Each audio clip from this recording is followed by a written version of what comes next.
Tucked away in Puyallup, Washington, every April, the Washington State Spring Fair marks the start of the fair season in the Pacific Northwest.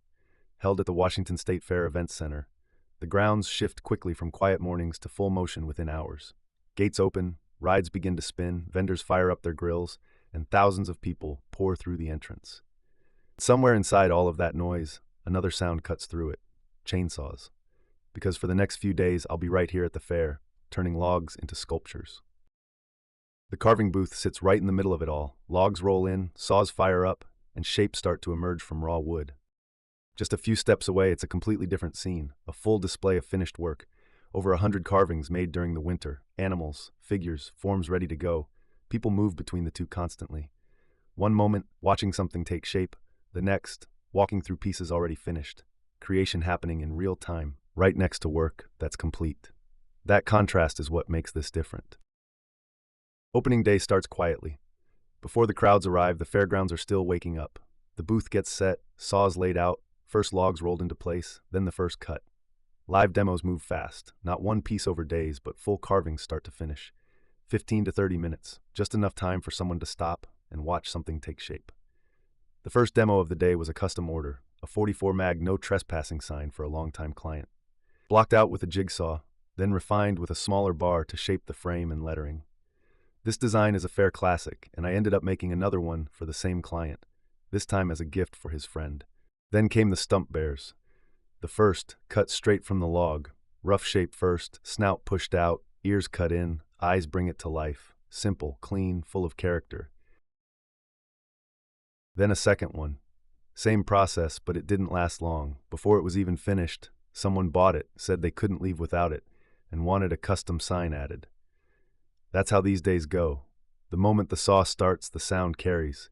People hear it before they see it. Heads turn, feet follow. And within minutes, a crowd forms. By the end of the day, 4 carvings had been completed, each heading off to their new homes.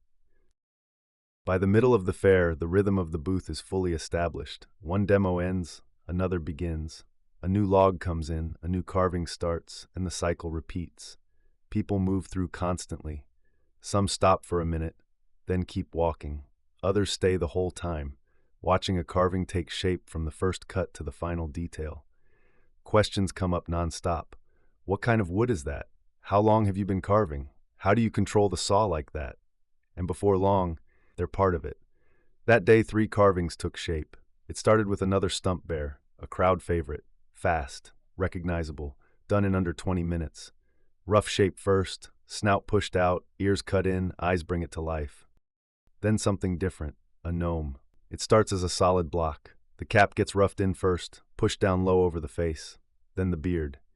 Layer by layer, cut deep to give it movement and texture. The body follows, feet set wide, stance grounded, arms tucked in tight, hands shaped into the pockets, each pass pulling more character out of the wood. By the end, it feels like something with personality. Then the finish. Edges softened, surfaces sanded smooth, color brushed in, bringing out the contrast between the cap, the beard, and the body. What started as a block now reads as a complete piece.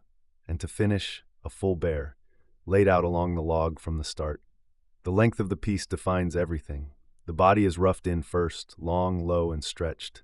Then the head settles into place, resting naturally into the form, paws tucked in close, back rounded. Then the final pass, sanded down to clean the surface. Details sharpened where they need to stand out. Light paint and stain to bring out the depth, defining the eyes, the fur, the shape of the form, from raw log to finished sculpture. All of it happening in front of a moving crowd. By the final day of the fair, the atmosphere starts to shift. Some people are seeing the booth for the first time. Others come back, recognizing it from earlier in the weekend, stopping again to watch another piece take shape. For the last day, we changed things up. First, an owl, nestled into the log from the start. The outline roughed in, then the head pulled forward. Eyes set deep, feathers layered in, one cut at a time, built to feel like it's part of the wood. Then a snail, low and simple in shape, but all in the details. The body carved smooth and rounded. The shell spiraled in, cut carefully to keep it clean and even. A slower piece, more controlled, but it stands out. That's part of working events like this. Not just repeating the same carvings, but mixing it up, showing different forms, different styles. Because for most people, this is the first time they've seen something like this up close. From raw log to finished piece. It might only be a few minutes of their day, but for them, it's a look into how it all works. And for the ones carving, it's a chance to show the craft as it happens. As the fair comes to an end, everything starts to quiet. Crowds thin, noise fades. The movement across the grounds starts to slow. Pieces shaped over the course of the week, each one carrying its own moment in time. And one of them goes home a little differently. The big bear, the giveaway piece. Congratulations to Jose, the winner, and a thank you to the Washington State Fair for the opportunity to be here and share the craft. Because in the end, it's not really about how fast it's made or even what it becomes. It's about people stopping long enough to see it happen, turning a log into a moment worth remembering.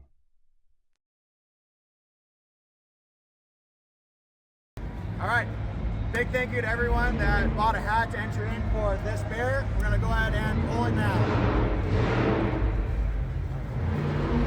Shake it up good. Sounds like a good one. We are Jose.